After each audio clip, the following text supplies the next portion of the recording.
Hi, welcome to Air1 Auto. This is Honda 2007 Honda Odyssey. This car have a problem like in the morning time. Cars sometimes start, sometimes not. Most of the time it doesn't start. Battery is good, starter is good, everything is good. But it's a simple thing right there.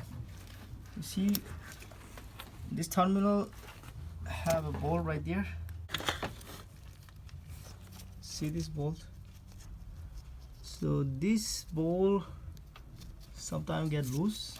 That's why you see.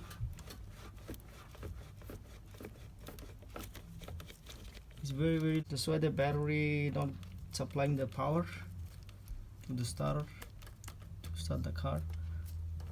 Even the alternator is not gonna charge properly because it's loose. It's a simple fix, just clean as this. You see the one bolt right there. Just tidy it up. That's all. If you like the video, please like and subscribe.